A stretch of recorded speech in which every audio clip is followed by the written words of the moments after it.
Vamos à mensagem então, queridos. Eu quero refletir nesta manhã com vocês a respeito de um texto muito conhecido da Palavra de Deus. Um texto muito especial, onde nós temos a oportunidade de nos depararmos com a narrativa de um grande e maravilhoso milagre de Deus. Todo milagre é maravilhoso, na verdade.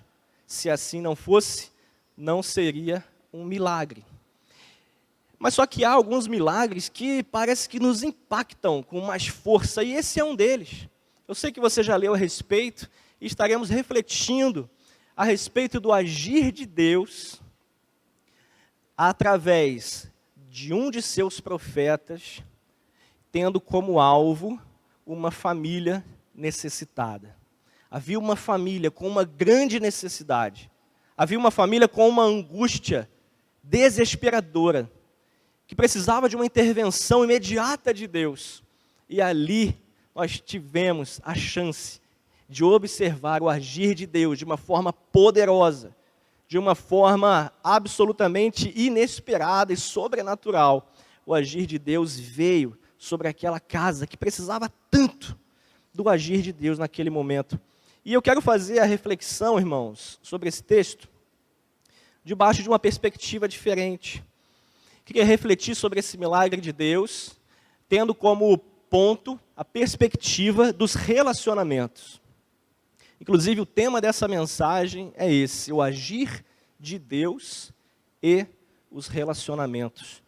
Ao longo da mensagem você vai entender melhor esse ponto, querido, mas eu já adianto para você que o agir de Deus na sua vida pode ser muito mais potencializado à medida que você cultiva e preserva bons relacionamentos com aqueles que te cercam. Olhe para a pessoa que está do seu lado aí, por favor. Olha aí, não vou mandar falar nada não, só olhar. Olha para um lado, para o outro também, para frente, para trás. Dá um giro aí, 360. Está vendo esse povo bonito, irmãos? Ah, pastor, não é bonito não. Tá bom, mas está vendo esse povo? Irmãos, eu posso afirmar para você, com base na palavra de Deus, sem medo de errar, que quanto melhor você se relacionar com esse povo que te cerca, tanto aqui dentro, quanto o povo que te cerca no seu dia a dia, quanto melhor for o seu relacionamento com eles, mais poderosamente você vai testemunhar o agir de Deus na sua vida. Ah, pastor, mas como assim? Será que se eu for uma pessoa muito sozinha, muito solitária, Deus não dispensará o seu favor para mim? Meu irmão, Ele irá dispensar sim, até porque o favor do Senhor está disponível até mesmo para os ímpios, até mesmo para aqueles que não creem nele, até mesmo para os ateus. Mas, irmãos, ao longo da mensagem você vai compreender da importância de nós termos relacionamentos firmes, relacionamentos saudáveis, relacionamentos prazerosos com os nossos irmãos, com os nossos familiares e com os nossos semelhantes, para que o poder de Deus possa se manifestar de forma maior ainda. Se não fosse assim, irmãos, Jesus não teria valorizado tanto o amor ao próximo. Se você abrir a sua Bíblia lá em Mateus 22, do verso 36 ao 40, você vai ver que certa vez um doutor da lei perguntou para Jesus qual era o maior dos mandamentos. Precisa abrir não, irmãos, que esse não é o texto da mensagem. Só quero mostrar para você a importância que Jesus dava para o relacionamento com o próximo. Nessa oportunidade, Jesus respondeu para aquele doutor da lei como? Quem é que se lembra? Maior dos mandamentos: amarás ao Senhor teu Deus. Como? De todo o teu coração, de toda a tua alma e de todo o teu entendimento. E o doutor da lei havia perguntado para Jesus qual era o primeiro, mas Jesus não se contenta em revelar qual é o primeiro, mas ele já emenda no segundo, e ele diz: e o segundo é este: amarás o teu? Amarás o teu? De que forma? Como a ti mesmo. E ele termina assim: desses dois mandamentos dependem toda a lei e os profetas. Jesus exaltou, irmãos, sobremaneira o amor ao próximo e, obviamente, todos os desdobramentos que um amor produz. E como que nós poderíamos, de alguma forma, imaginar, irmãos, que poderíamos ter uma vida isolada do próximo, sendo que o nosso Salvador, o Filho do homem, nos ensinou que o amor ao próximo está ali, comparável com o amor a Deus. Se eu sei que você vai me dizer, mas pastor, é tão difícil me relacionar com o próximo, tão difícil. Eu sei, irmãos, as dificuldades estão aí. Nós sabemos que existem tantas pessoas que são más, não é verdade? Existem pessoas que não são confiáveis. Existem pessoas que te magoam, te entristecem. Existem pessoas que te traem. Existem pessoas que, se puderem, eles acabariam com a sua vida. Meus irmãos, vamos pensar na metade cheia do copo. Também existem pessoas boas, amém? Existem pessoas que sentem prazer em fazer o bem. Existem pessoas que pegam na sua mão e caminham junto com você nos momentos difíceis. Existem pessoas que são capazes de dar a sua própria comida para alguém que está com fome. Existem pessoas capazes de dar a própria roupa do corpo para quem sente frio. Existe gente boa, irmãos, que é capaz de entregar a própria vida por uma causa maior, coletiva. Essas são as pessoas, irmãos. Como evitá-las? Impossível seria evitarmos. Somos seres de relacionamentos. Precisamos nos relacionar com as pessoas. É com pessoas que nós convivemos. É com pessoas que nós nos casamos. É com pessoas que nós trabalhamos. É com pessoas que nós nos unimos, nos associamos para empreender coisas grandes na sociedade. São as pessoas. São as pessoas que se convertem a Jesus. São as pessoas que foram criadas à imagem e semelhança do Criador. São as pessoas que possuem a capacidade de receber dentro de si o Espírito Santo de Deus.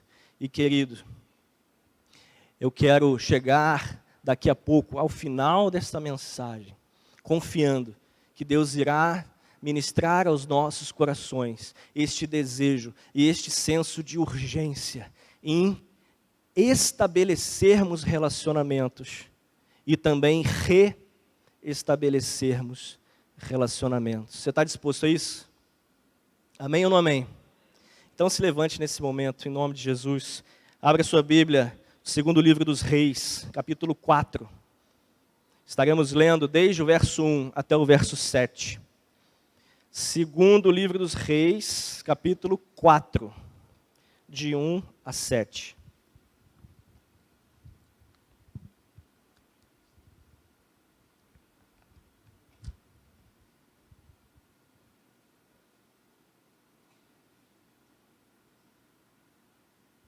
Diz assim a palavra do Senhor.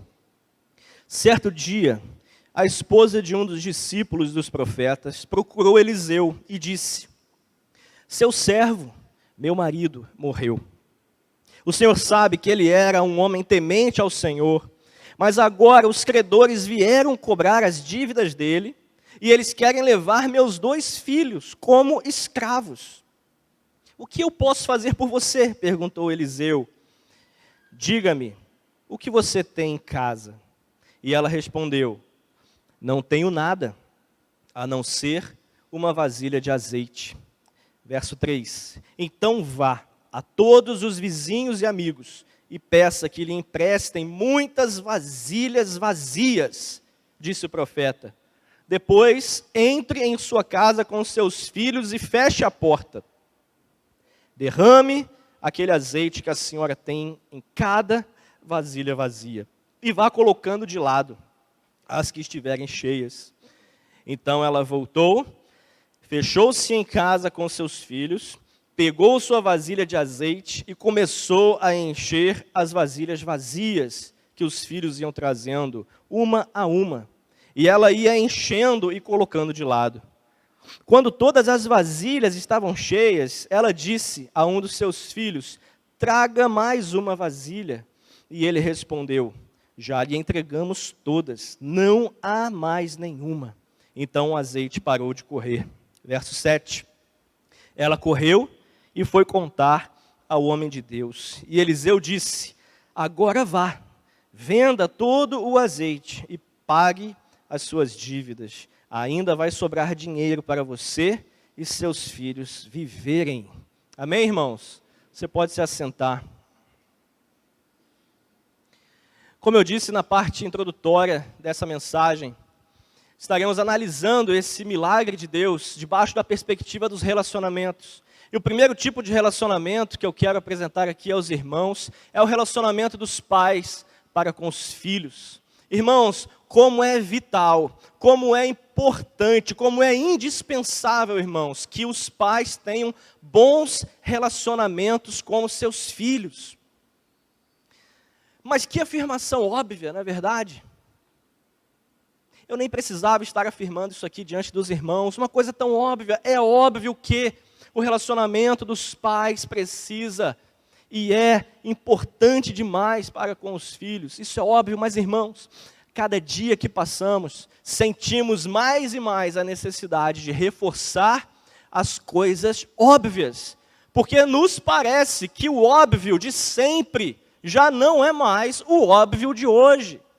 Tantas coisas, irmãos, simples, claras, evidentes, comprovadas, ou seja, óbvias a vida toda, hoje em dia parece que não são mais.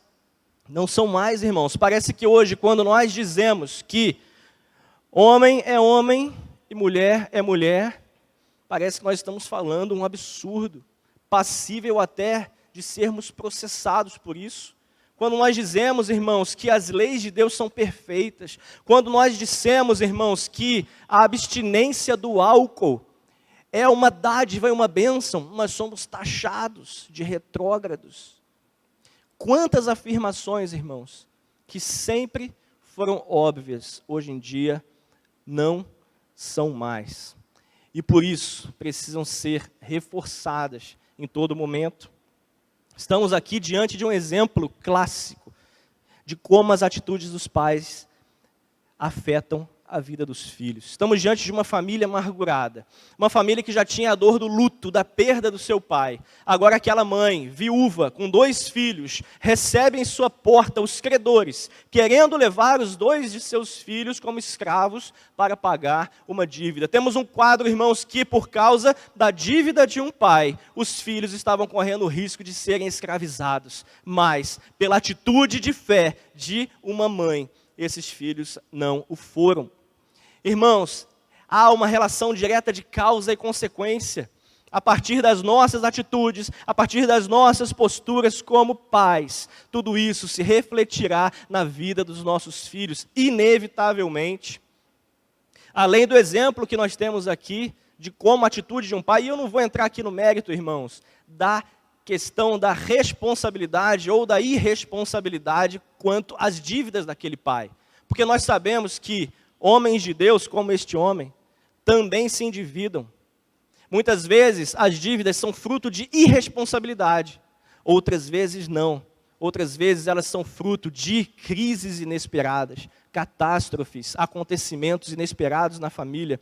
E entendo eu que pelo fato daquela viúva ter chegado diante do profeta, elogiando o seu marido falecido, acredito que o caso deste homem não tenha sido fruto de irresponsabilidade. Mas não vamos entrar nesse mérito, irmãos. O fato é que a atitude, a postura, o comportamento, os resultados obtidos ali na vida de um pai, afeta diretamente a vida de um filho. Temos também um exemplo, irmãos, clássico, maravilhoso, que todos nós conhecemos, que está lá no livro de Números, capítulo 13 e capítulo 14.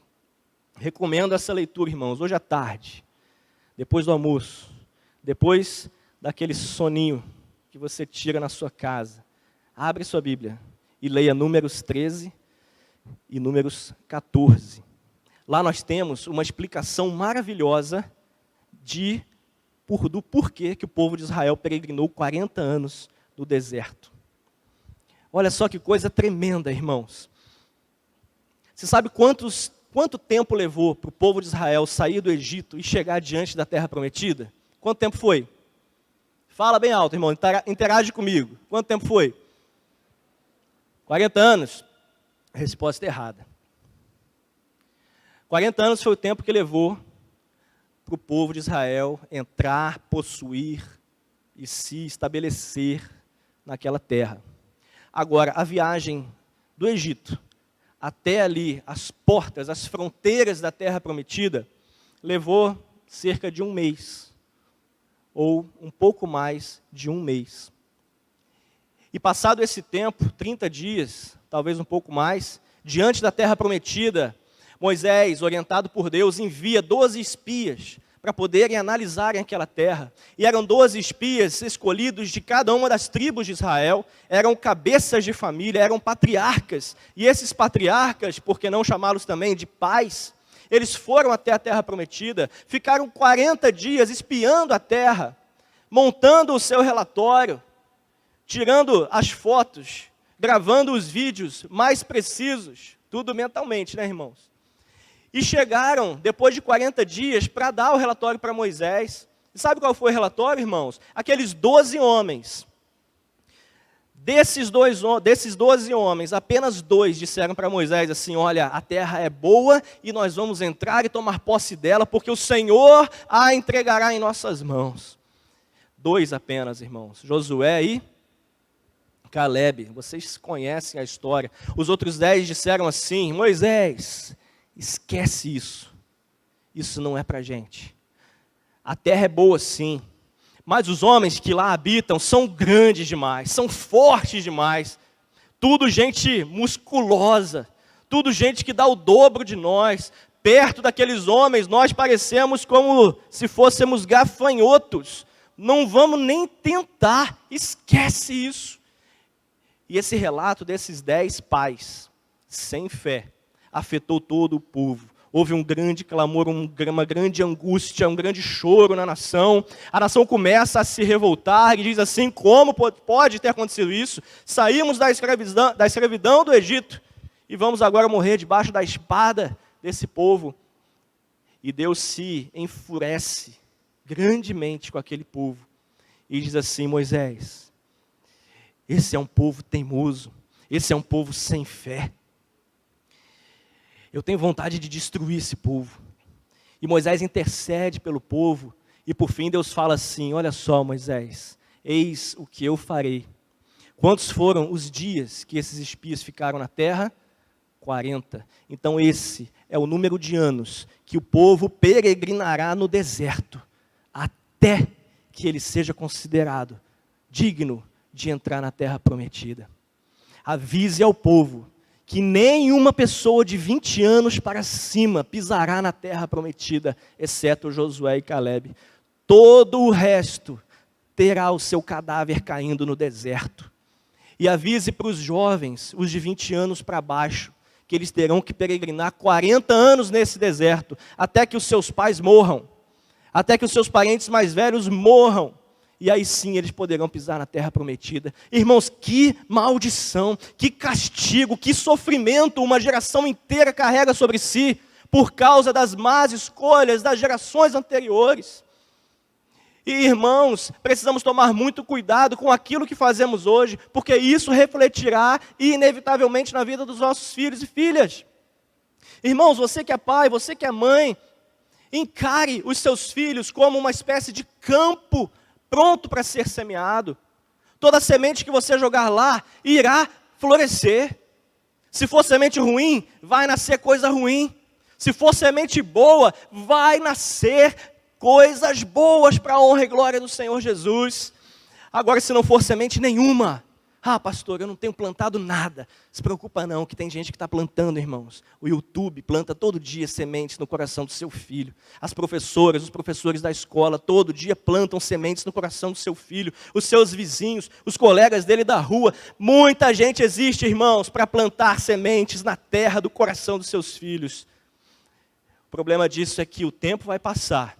Em algum momento da vida você vai abrir os olhos e talvez perceber que não reconhece aquele que é o próprio filho seu. Os filhos são um retrato, irmãos, daquilo que nós fazemos, das decisões que nós tomamos. E aquela mulher agiu corretamente, diante do desespero, da possibilidade de perder os seus filhos. Imagina, irmãos, a viúva da época não era igual uma viúva de hoje. Não é não, irmãos? As viúvas de hoje, elas, graças a Deus, elas têm certos amparos. Muitas viúvas, elas ganham pensão do governo, não é verdade? Elas recebem um alento diante da sua situação de luto. Mas naquela época não, irmãos. A mulher que perdia o seu marido, ela perdia a sua fonte de renda e de sobrevivência. Aquela viúva tinha naqueles seus 2 filhos o seu esteio, o seu sustento financeiro. Afinal de contas, irmãos, nós precisamos nos lembrar que estamos falando aqui de uma ocasião em que a sociedade era extremamente patriarcal e não havia oportunidade alguma para as mulheres. Então, uma vez perdidos aqueles filhos, aquela mulher estaria inevitavelmente condenada à miséria, à penúria e, consequentemente, à morte.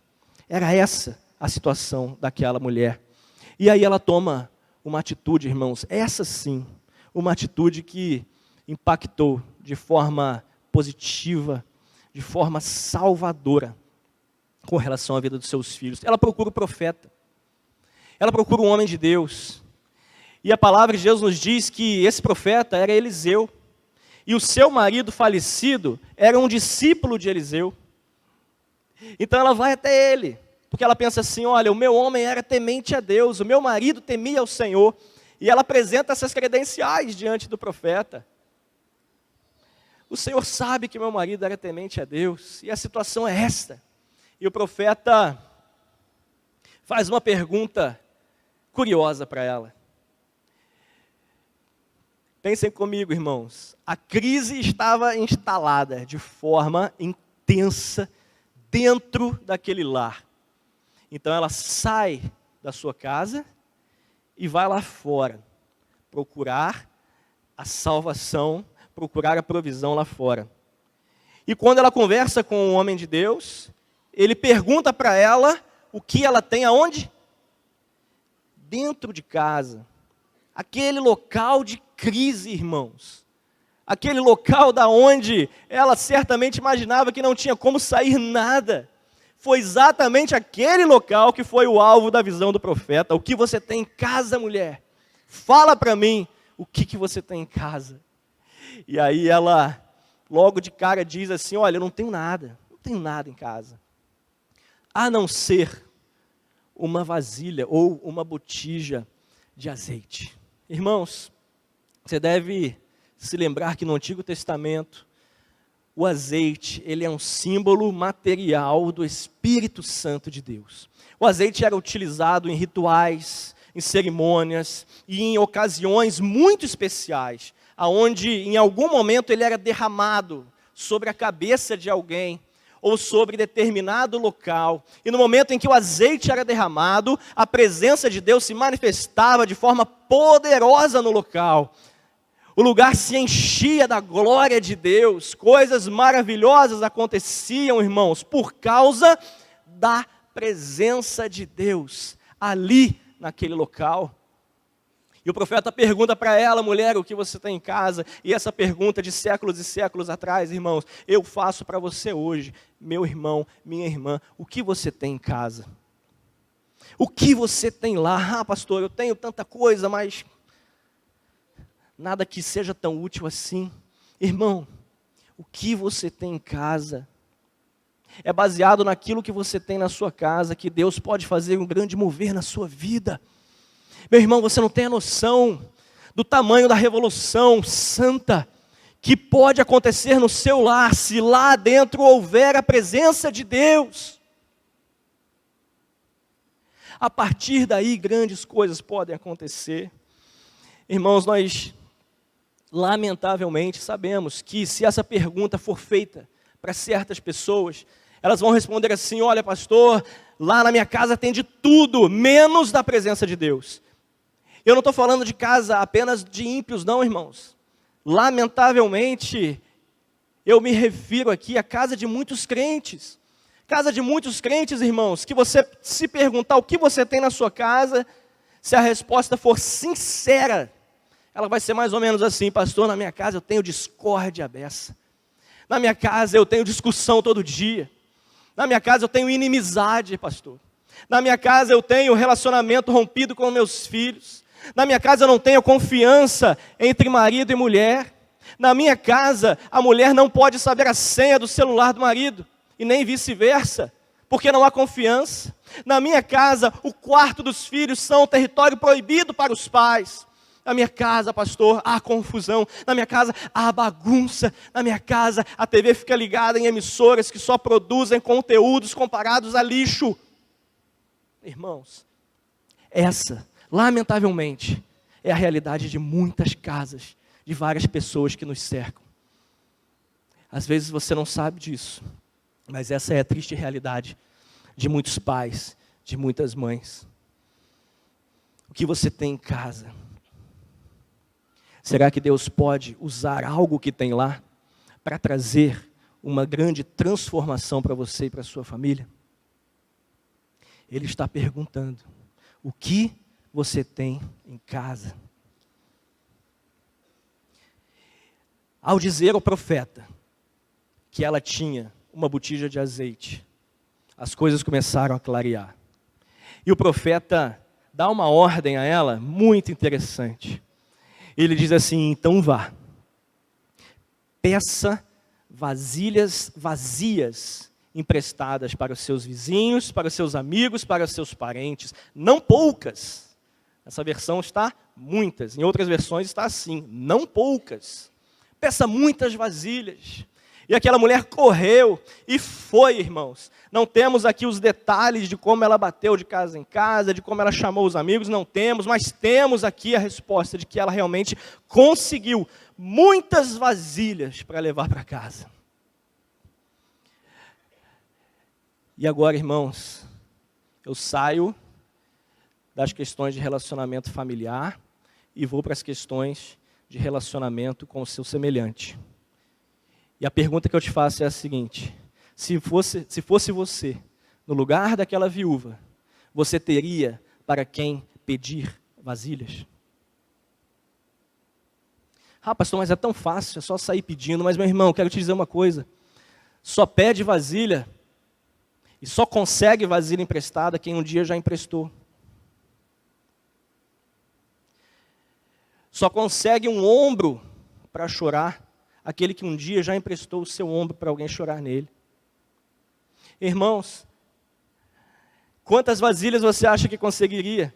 Pensa aí, faz a conta aí com seus botões. Quantas vasilhas será que você conseguiria? No início da minha mensagem eu falei que em muitas circunstâncias o agir de Deus vai ser intenso, forte, proporcionalmente ao nível de relacionamentos que você tem. Aquela viúva tinha muitos relacionamentos. Ela encheu a casa dela de vasilhas. E a pergunta que eu te faço é: quantas vasilhas você conseguiria? Irmãos, lamentavelmente, tem gente que no máximo 2 canequinhas rachadas. Ia chegar em casa. Tem gente que talvez 2 ou 3, outros mais. Imagina você precisando ir pedir vasilhas, irmãos. Ah, irmãos, olha só a importância de bons relacionamentos. Eu sei, irmãos, que mesmo na vida de crentes isso acontece. Pessoas que iam partir para a rua: olha, graças a Deus a provisão está vindo, eu só preciso conseguir vasilhas, então eu vou bater nas casas. Aí você pensa assim: ah, naquela ali eu não vou bater não, porque eu já não falo com essa pessoa há tanto tempo. Se eu for pedir, é capaz dela me dar uma vasilha na cabeça, mas não me empresta. Eu vou para outra então. Mas aquela ali eu bloqueei. Aquela ali está bloqueada na minha rede social, posso nem chegar perto. Deixa eu ver a outra então. Aí ele vai para outra, quando chega na outra ele lembra que teve uma vez que aquela pessoa pediu uma vasilha para ele. E ele disse assim: não vou emprestar não. Aquela pessoa já tem fama que não devolve os potes emprestados. Quando devolve, devolve sem tampa. Não vou emprestar não. Aí ele se lembra disso. Também não posso pedir emprestado. Ah, irmãos, eu estou trazendo essa realidade aqui com uma pitada de humor, para que a tristeza e a angústia dessa realidade seja um pouco diminuída. Mas essa é a realidade de muitos entre nós. Pessoas que se precisarem de uma mão estendida, talvez não consigam, porque nunca estenderam a sua. Esse é um alerta para nós, irmãos. Nós somos seres relacionais. Nós precisamos, nós devemos, como uma forma de obediência ao Senhor, amarmos e nos relacionarmos com aqueles que nos cercam. Voltando para o texto, a viúva consegue muitas vasilhas. Ela devia ser muito querida na sua rua, na sua aldeia, onde ela morava. E o profeta, além de mandar ela pegar as vasilhas emprestadas, ele disse assim: olha, entre em casa e feche a porta sobre ti e sobre teus filhos. Olha só que instrução especial, irmãos. A princípio pode passar despercebido, mas o profeta deixa bem claro que ela deve entrar em casa com seus filhos, com aquelas vasilhas, e fechar a porta. Esse ato de fechar a porta, irmãos, significa proteção do lar. O ato de fechar a porta significa que naquele momento, a matriarca, que era o caso, eles já não tinham mais o patriarca, mas naquele momento, a responsável pelo lar estava deixando de fora todo e qualquer embaraço, toda e qualquer distração que pudesse atrapalhar o mover de Deus dentro daquela casa. A porta estava fechada. E para você, pai e mãe que me escuta nesse momento, não perca a oportunidade, meu irmão, minha irmã, de fechar a porta sobre si e sobre sua família, toda vez que você for presenciar algo de Deus acontecendo lá dentro. Irmãos, é com as portas fechadas que nós temos comunhão com os nossos íntimos. É com as portas fechadas que os pais exortam os filhos. É com as portas fechadas, irmãos, que os filhos têm a oportunidade de se queixar e apresentar as questões aos seus pais. É com portas fechadas que a comunhão se fortalece, os laços se estreitam e cada um torna-se capaz de assumir melhor o seu papel dentro do lar. Irmãos, é de portas fechadas que a maturidade vem. É de portas fechadas que você bloqueia a ação do maligno dentro da sua casa. É de portas fechadas. Como é importante, irmãos, sermos maduros para reconhecermos o nosso papel dentro do nosso lar. Como está faltando maturidade, queridos. Temos pais e mães por aí, que em suas identidades já estão na casa dos 30 ou dos 40, mas na sua mentalidade ainda não saíram dos 15 anos. Irmãos, vira e mexe eu me deparo com situações de pais que já não convivem mais com sua ex-mulher e seus filhos, e que fazem de tudo para fugir do pagamento da pensão para os seus filhos. Eu sei de casos de pais que combinam com o seu chefe para receber apenas um valor pequeno na carteira, e o resto por fora, porque é sobre o valor oficial que incide o valor da pensão. Irmãos, que papelão, irmãos, que papelão. Como estamos precisando de homens de verdade e mulheres de verdade para mudar a realidade da nossa sociedade. Certa vez eu tive contato com uma família que era justamente isso. O pai estava desempregado, na verdade, ele não convivia mais com a família. E ele pagava pensão todo mês para a ex-esposa, para o sustento dos filhos. E a queixa dele era que no momento ele estava desempregado, ele falava assim: mas a minha ex-mulher não quer saber não. Ela não quer saber. Tem que mandar o dinheiro todo mês. Fica pensando assim, gente, será que ele acha que a fome do filho cessa de acordo com o movimento na carteira de trabalho dele? Será que ele pensa que o filho é igual a um smartphone, que ele abre ali as configurações, vai lá na fome e desabilita? Vai lá nas roupas e desabilita? Vai lá na escola, desabilita? Deixa tudo desabilitado, programado para habilitar novamente quando ele conseguir um emprego? Meu irmão, falta responsabilidade demais. Como a nossa sociedade seria diferente se os pais fizessem o papel de pai, se as mães fizessem o papel de mãe?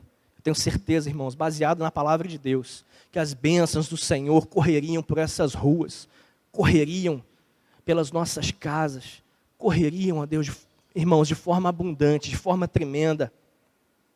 E aquela mulher assim fez, ela fechou a porta sobre si, sobre seus filhos. E aí começou o processo, irmãos. E aí começa o milagre, propriamente dito. Depois que ela demonstra um relacionamento saudável com a sua família, depois que ela demonstra um relacionamento saudável com os seus semelhantes, ela fica habilitada para receber o agir de Deus de forma poderosa na sua casa. Muitas vezes o agir de Deus não está acontecendo na sua vida, porque você ainda não está habilitado para isso. Porque muitas vezes ainda tem pendências a serem resolvidas, e isso está segurando as bênçãos de Deus. Deus quer mandar, mas não tem vasilha nenhuma na sua casa para receber. E aquela mulher segue a orientação do profeta, e ela começa a encher as vasilhas. E o profeta dá uma orientação também bastante curiosa. Ele diz assim: à medida que você for enchendo, você vai deixando de lado. Parece uma orientação tão trivial, mas, irmãos, tem uma profundidade enorme nessa orientação. Muitas vezes nós somos tentados a nos contentar com o bom, quando Deus tem o excelente para colocar diante de nós.